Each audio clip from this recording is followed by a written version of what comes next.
Welcome to WTF Media. If you love crazy, unbelievable stories, make sure to subscribe and hit the bell so you don't miss out. Let's jump right into today's story. Jesus Christ. Could anything else go wrong? Work is now a daily trial to survive, and the one person who I trusted more than anyone else is the one causing me the most grief. Perhaps I should explain how this all started. I, Jim Anderson, met my wife Kate on my first day of work at Chisum Engineering. I was 18 and nervously attended my first day of work a few weeks after final school exams.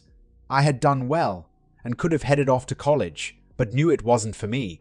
I'd had enough of education, and my parents couldn't afford to support me through 3 years of university.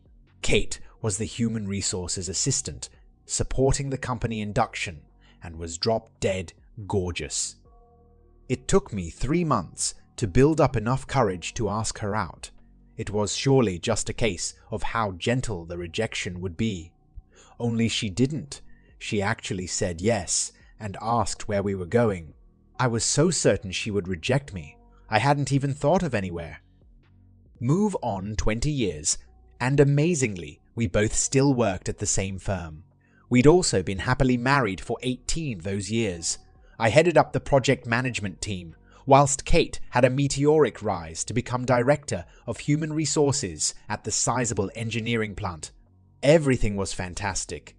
We had 2 great kids, Amy 16 and Jack 14, who were both doing well, a lovely home, and a comfortable lifestyle. John Newcomb had been my best mate since primary school. We'd started knocking about with Rob Turner at high school and stayed friends, with Rob's younger brother Paul tagging along a few years later.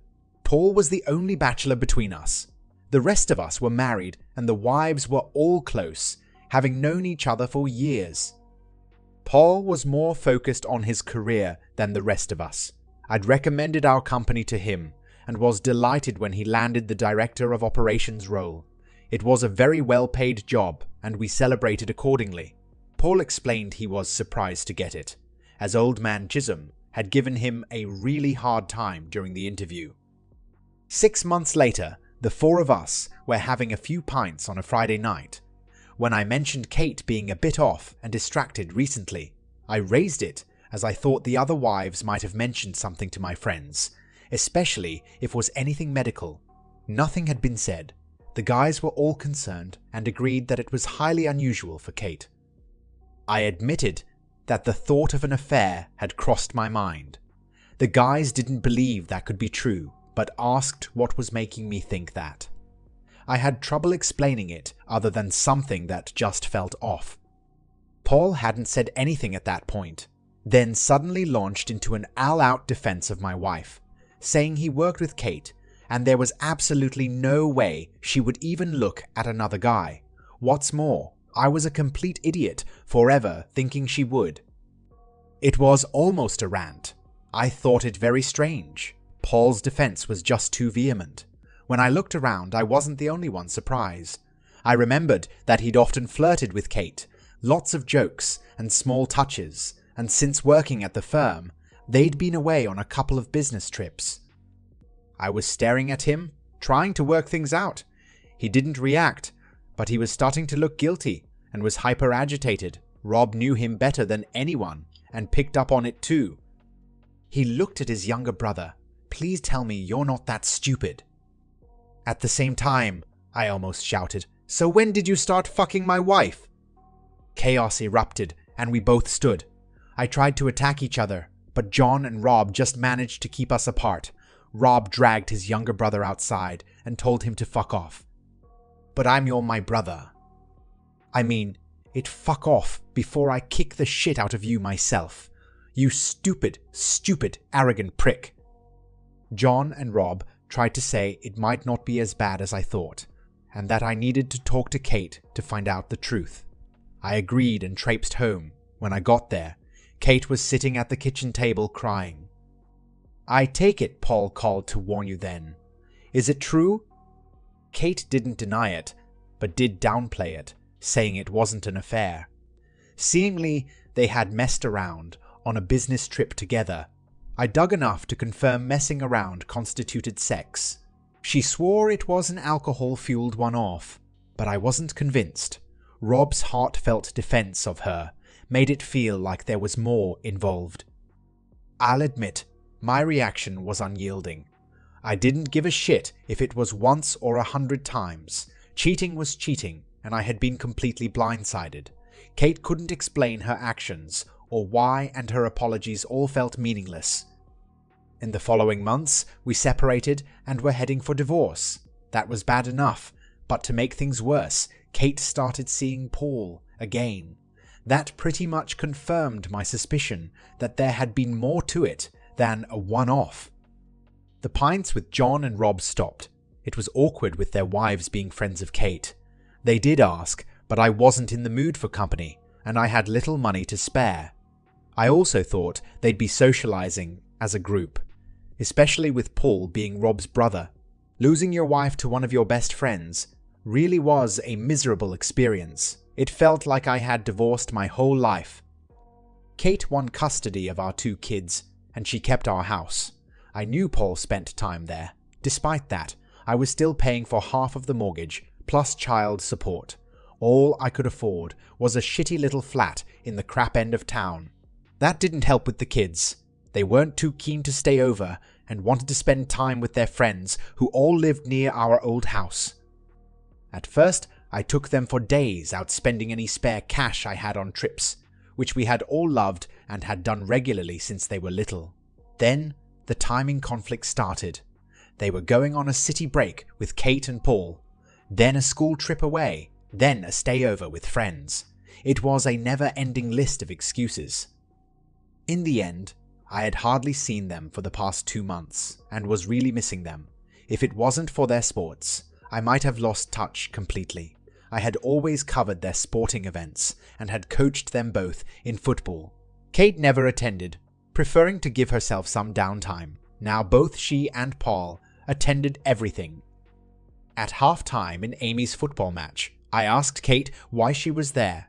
She got all indignant, saying they were her kids. You never bothered before. Well, I thought it would be good for the kids to show support for them through our breakup. As long as you are doing it for them, not for yourself, or to prove a point, you wouldn't do anything as shallow as trying to rub my face in it with your boyfriend. Don't be ridiculous. We're finished, and I have no interest in you at all now. As she said that, she stepped inside Paul's arm and cuddled in. Work was just torture. I had to put up with seeing Kate and Turner regularly. The worst thing was never-ending barrage of comments from the guys on his team. They seemed to enjoy baiting me. I knew they were looking for a reaction and managed to keep my temper in check. Thankfully, my team was a saving grace, in particular, a new hire called Josh. He was ex-military, only in his late 20s, and had lost both legs. He didn't explain what had happened, so I didn't ask. Depending on his level of pain, he either used artificial legs or shortened versions that he called stubbies. He was really reserved and quiet, keeping his own company mostly. When it came to logistics, though, he was a Jedi master. I had never known anyone who could retain so much information and respond to complex changes so effectively.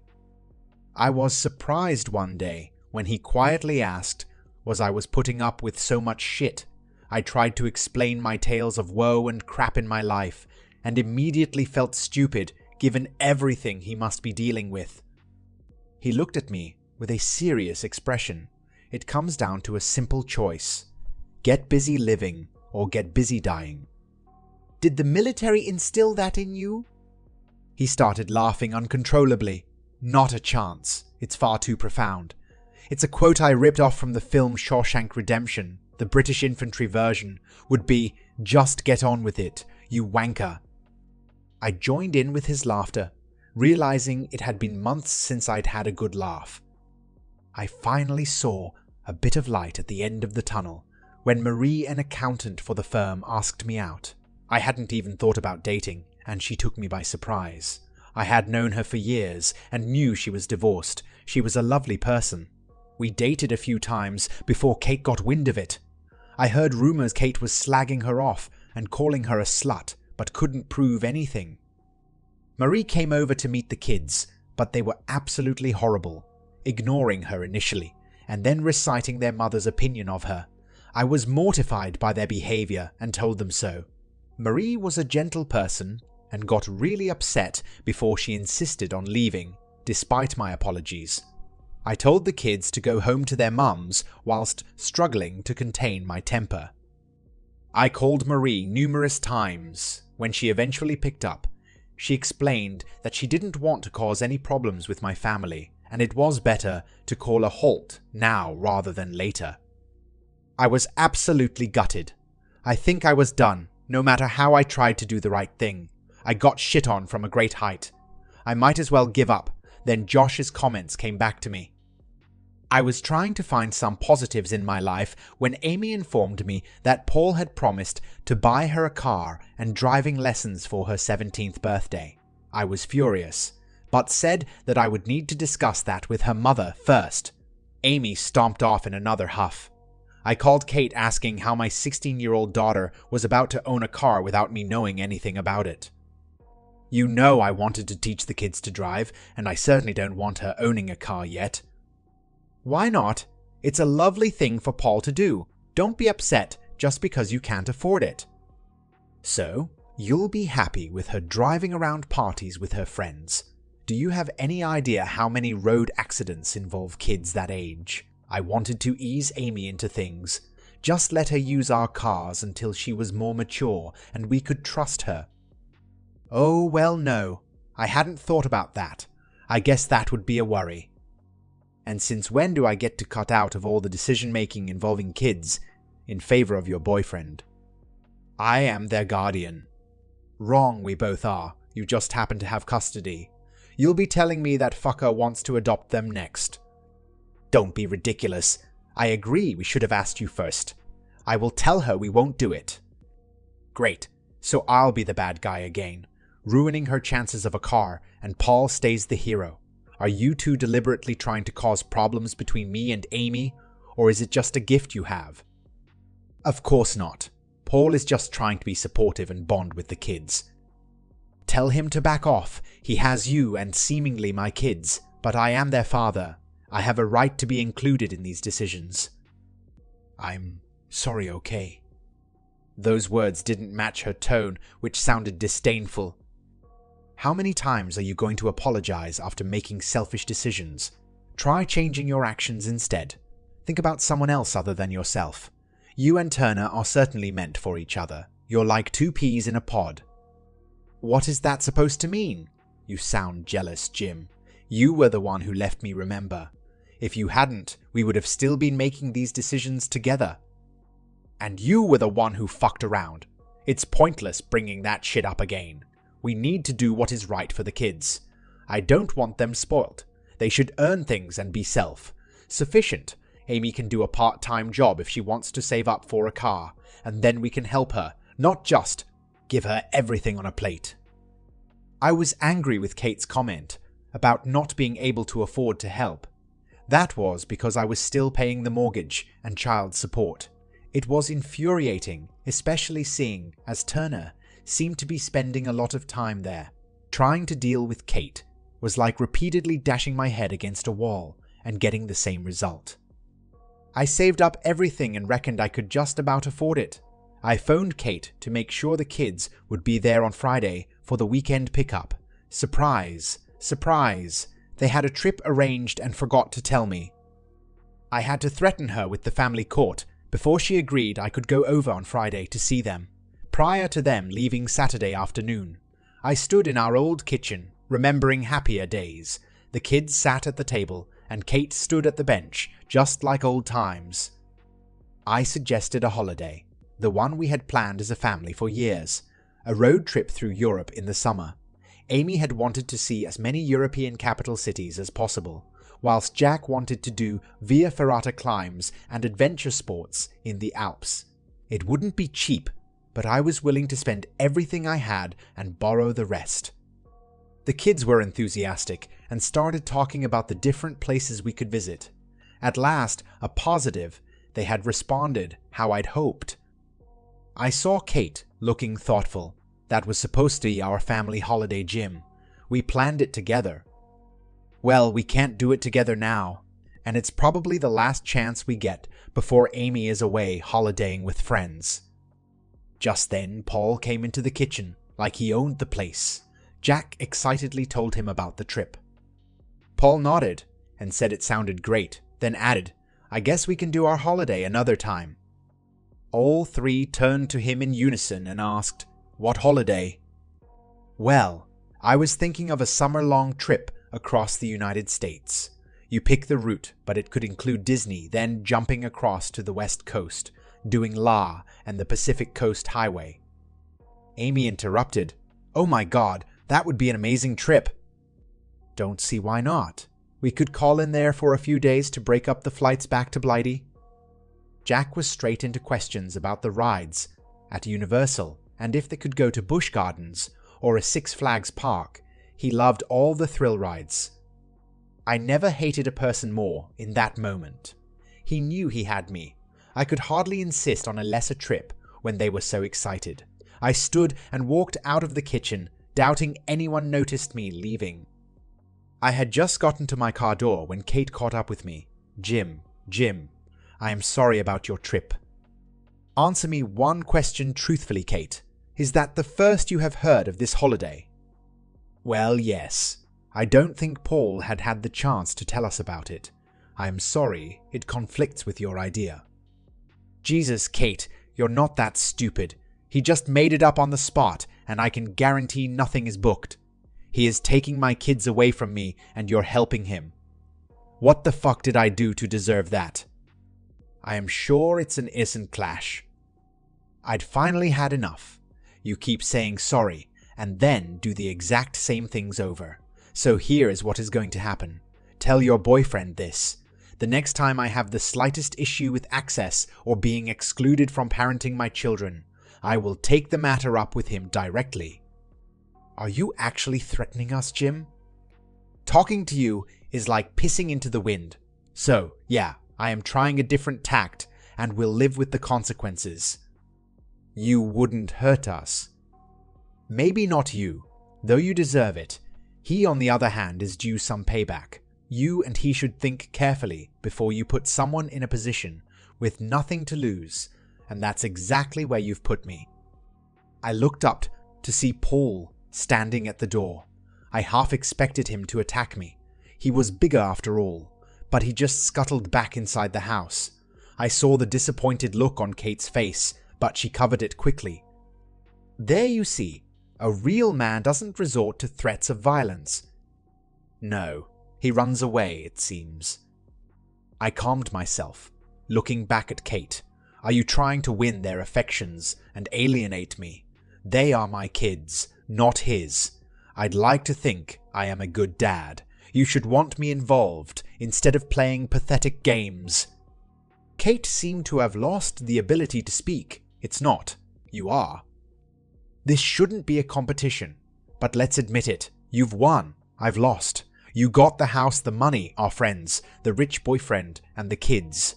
Your winning doesn't mean I have to lose every time, Kate. The old Kate would have realized that well before me." She just stood there, open-mouthed, not saying a word. "For God's sake, I give up. I want to talk to the kids again, tomorrow without the fuckwit in attendance." I jumped into my car and sped off, leaving Kate standing there looking like a goldfish. I made sure Turner wasn't there before I went in. The kids slumped down on the couch in our old living room, looking as if it was a great effort on their behalf, whilst Kate stood at the doorway. "Don't worry, I won't take up much of your time." No verbal response, but Jack managed to look up at me. "I know the breakup is hard for you both, and I wanted to remind you how much I love you." Kate looked surprised that I had included her. "But I don't. What is happening with you guys? I can barely recognize you these days. You're great kids, but now you've developed this snotty attitude like nothing is good enough. I love you to bits, but I deserve better than to be messed around. If you want to move on with your mum and Paul, I will back off. If you want stuff and big holidays, then Paul is your man. What I won't do is show up every weekend to hear some lame excuse about you being busy." Kate tried interrupting. "I hardly think." "Yeah, well, I've heard enough of what you think, and I am talking to my kids, potentially for one of the last times. I can't buy you the things he does, but I'd still like to spend time with you both. Do sports, go camping, whatever it is you want. I know it's not Florida or wherever, but it would be us together, and you'll both be off to college in no time at all." Still no response other than looking awkward and fidgeting. "The way you guys behaved with Marie was unforgivable. What gives you the right to treat someone in that manner? That is not how we brought you up. I have never been so embarrassed of my own family. I hope you're all happy she won't have anything to do with me." Kate riled at that. Well, she wasn't good enough, Really, Kate, what did she ever do to you? She is a lovely person, and all she did was agree to go out with me. You were fucking lover boy when we were married, and I never slagged him off. But well done, you have scared her off, worried about my psycho ex, wife and kids. I winced, realizing I had said all of that and sworn in front of the kids. Both Amy and Jack looked shocked.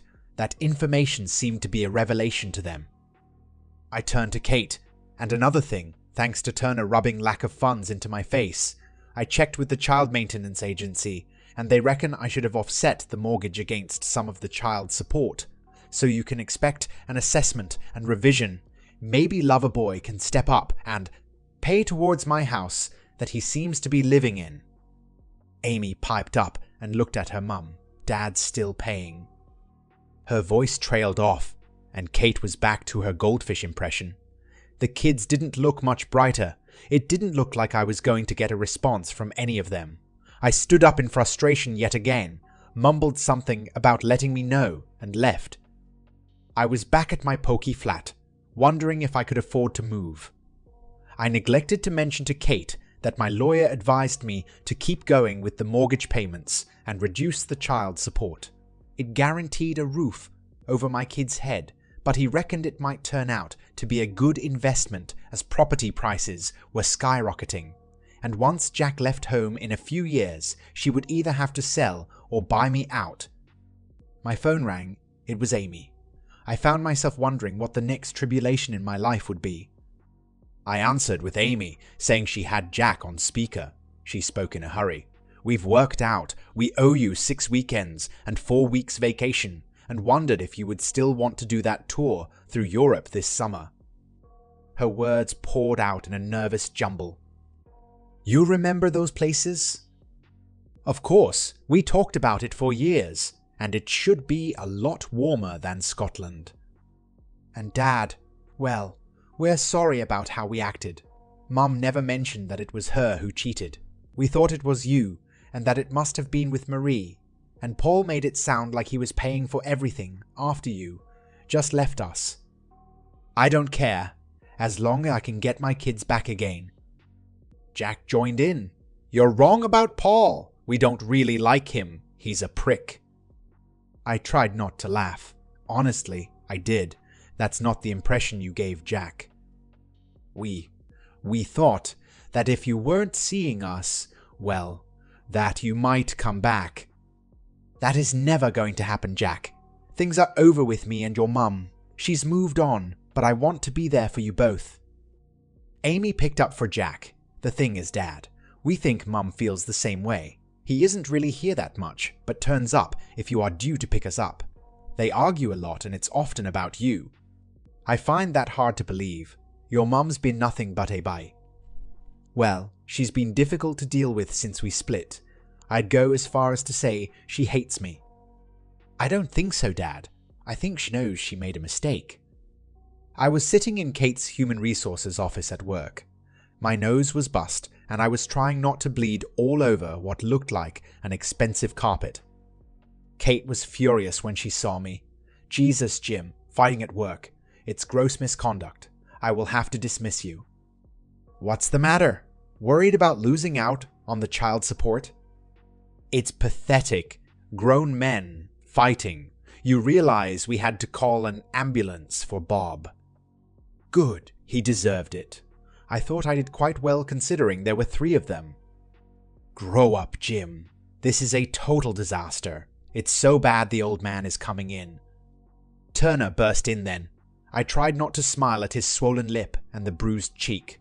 He immediately started shouting that he and half of his team had been attacked, demanding the police be called and the assault reported, in addition to my instant dismissal. I looked at Kate. Do you want to know what actually happened before you sack me? I mean, I thought that was your job after all.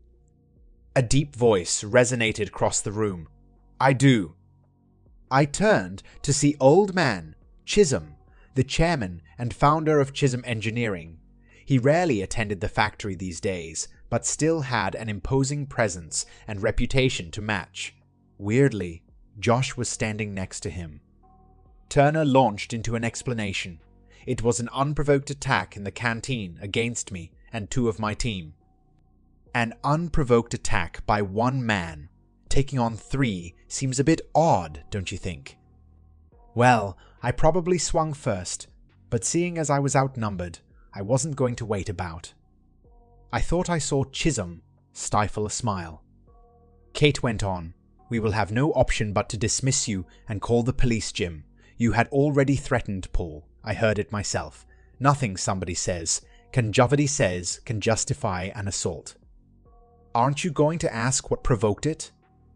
I presume it's jealousy over mine and Paul's relationship. No, it's been months of harassment by him and the guys from his department. Paul was almost hyperventilating. That's total rubbish and just a pathetic excuse. Josh spoke up then. I can confirm everything Jim said is true. Paul looked at him with disdain. Who the fuck are you? If you know what's good for you, you'll keep your nose out of other people's business. Chisum answered, Josh is my grandson, and I'd believe him all day long over someone like you. I got over my surprise and produced my phone, skipping back and pressing play. Hey Cocky, our boss was late in this morning. He was probably giving your missus a good seeing too. Everyone in the room got uncomfortable. I saw the look Kate gave Turner. I flicked back through the recordings. You do know she was fucking him for months before you separated. Did you know? Are you one of those cuck faggots that like to see your wife getting pipe laid into her? Kate's face turned crimson while Turner shouted, This is total bullshit. I skipped back again. The next voice was Turner's. It's a shame you were late for work all those times, Jim, and you didn't get the manager's role. I looked at Kate. Have you ever known me to be late for work? Ever in all the time we've been here? He blocked it and told me so. Told me to move away as it would happen every time. I flicked forward to the recording from the canteen. It was Bob Marsden's voice. Paul says she's a great fuck and a right go. Once he's broken her in, we're going to have a little party with all the boys. We might even be able to involve that cute little daughter of yours. The sound of scuffling and the fight followed before the recording cut off. It was the last comment I reacted to. You're still the mother of my kids, and the mention of Amy, well. Kate glared at Turner. He shifted uncomfortably. I didn't know that idiot Bob was going to say that. He was just trying to wind him up. Old man Chisum spoke. Officially, everyone involved is suspended pending investigation and disciplinary hearings. Unofficially, Tuna, get the fuck out of my building and take your cronies with you. Anyone calling the police will never work in the industry again. You were on borrowed time anyway. Worst appointment I ever made. Don't even think out fucking with me, you will regret it. He nodded at a security guard outside the door who came in, and then escorted Turner away. Chisum turned to me. In light of everything, I'd say you handled it well, but you should have come to me. Go home, Jim. Get cleaned up, Kate. We need to talk. I can't believe this type of behavior has gone unnoticed, even ignoring your role in things. As HR director, you should have been aware of. What was happening? Tears were rolling down Kate's cheeks. You do know it's not true, Jim. It wasn't months. It wasn't months. It was once, and I regretted it as soon as it happened. I walked out with Josh and thanked him for both the backup and the advice and offered to buy him a pint or many. I'd love to, but I have to travel for a regiment thing on Sunday. I usually just take myself off into the hills for some peace, but they have roped me in for something official. No trouble, next time though. And what's that about the old man being your granddad? I didn't like to broadcast it or take advantage. I was going to mention your troubles to him, but I figured you needed to find your own solution, and then I'd help. After all, he today that sheds his blood with me shall be my brother. I started laughing. Now I know that one is an old army quote, if you count Shakespeare and Henry V. Josh chuckled. That's the one, Band of Brothers. They used it in officer training. Kate came to my flat that night. I let her in begrudgingly, asking what had happened with Chisum. He confirmed Paul and the two involved in the fight are to be dismissed. Others in the team admitted to your harassment and stated Paul put them up to it. I was reprimanded and put on a final written warning. Are they going to the police about the fight? No. The guys admitted the harassment and want to keep it quiet. They're claiming it was just a disagreement that got out of hand. Did you speak to Turner? Ask him why. He wanted rid of you because he thought I was still in love with you. He said the conversations were to make you snap and get you finished from work, but that you never took the bait, you just ignored them. Is he crazy? You don't cheat on someone, lie to them, and treat them like shit if you love them. You've treated me like crap for months. I would go as far as to say you even enjoy causing me pain. Kate started crying hysterically. None of this was supposed to happen. It was a mistake, then you weren't supposed to find out, and you weren't supposed to leave me. Everything possible went wrong. I thought if you missed the kids and your life was rubbish, you might give me another chance, but it didn't happen. Paul was more about trying to make you jealous than anything else. I don't have any real feelings for him. So you were a bitch because you wanted me back. Seriously. Take responsibility for your actions, Kate. You caused it all. I have no idea who you are. The woman I married would never have done those things. She was kind and caring. Where did she go? I fucked everything up when I realized you weren't coming back, and with the divorce, I thought I had to see it through. The kids, our friends, and my family wouldn't believe what I had done. John and Rob refused to be in the same room as us. I haven't seen their wives or families in months. I had to prove I could make it work with him. Otherwise, I had thrown everything away for nothing. I had to prove I made the right decision and that he was the better man. My life with Paul had to be perfect, and the more I diminished you, the better my decisions would appear. I tried to make it seem like a love affair, but it was never that. He was arrogant and selfish, but there was no going back by then. What a fucking mess. And you got the kids mixed up in all that shit. I am so sorry. I needed to try and put things right, but had no idea how. I didn't realize how badly it affected your relationship with them. Great. Yet another apology. I've heard what you said.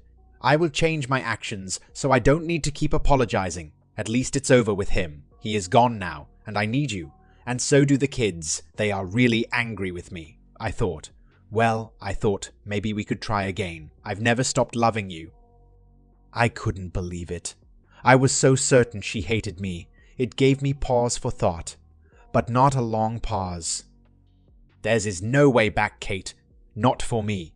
The bond and trust we had are gone. I am not trying to hurt you, just trying my best to cope and get my life back on track. I met John and Rob for a pint on Sunday morning. They blasted me for not responding to all of their calls and texts. I tried to explain why. The wives were close and Paul was Rob's brother after all. Rob laughed. He's no brother of mine. I haven't spoken to the prick since that night in the pub. Just as well too. Otherwise, I would knock his block off. John explained the wives hadn't seen much of Kate initially. They were back in touch now and saying Kate regretted everything. She thought if she hadn't started seeing Paul again and had been more reasonable, we might have gotten back together again. I wasn't sure about that, but I was sure it was good to talk to friends again. We had started catching up about other things in our life when I happened to glance up at the TV screen. There, in the full dress uniform of the Royal Fusiliers, was Josh, laying a wreath at the cenotaph in front of royalty and the great and the good of the land. He had an array of medals on this chest. I turned up the sound to hear the commentary explaining how Josh had won the Victoria Cross, rescuing fellow Fusiliers under heavy fire and repeatedly going back before being blown unconscious by a rocket-propelled grenade. They went on to explain his struggles through recuperation. I was staggered. I had no idea what Josh and others had to cope with, and my plight paled in comparison. Actually, contrary to stories, once Kate stopped being a bitch, life was pretty good. I saw the kids more than scheduled, plus all the sports and events. It was informal shared custody. They stayed whenever they felt like it, and always seemed happy to see me.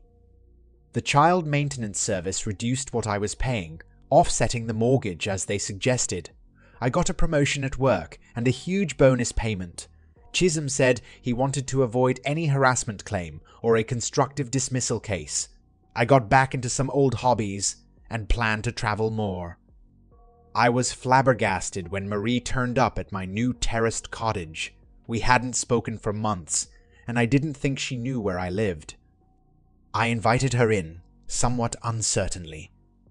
"I am here at Amy and Jack's request, Jim." They apologized and explained everything. "Amy mentioned you weren't dating anyone." "How did they even know how to contact you?" "I suspect Kate gave them my number," I called her, and she confirmed what the kids said and that she accepted you. Both needed to move on.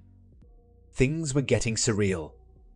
"It seems both your kids and ex-wife think you're the best thing since sliced bread, and that I would be an idiot not to go out with you." "I mean sliced bread. Seems a bit much, don't you think? Maybe the best thing since the steam engine, though." "Sorry it's an engineering thing. I'd have to go for the calculator or computers. I am an accountant after all. Either way, I'd like to find out for myself, Jim." "Yeah, I'd like that as well, Marie. Very much." We started dating again and our relationship grew. It was friendship and company initially, and then passion and intimacy. All of the things money can't buy. Who knows where we will end up? All I can say is it's going well so far. Did I just get lucky? Maybe. But I'd like to think I stopped behaving like a victim, and to some extent, at least you make your own luck. I stopped accepting the crap other people were giving me and learned to stand up for myself again, and so far the results are great. I am never taking that for granted though. Life has a funny habit of tripping you up when you least expect it. That's the end of this story. If you found it engaging, please give it a thumbs up and don't forget to subscribe for more content like this.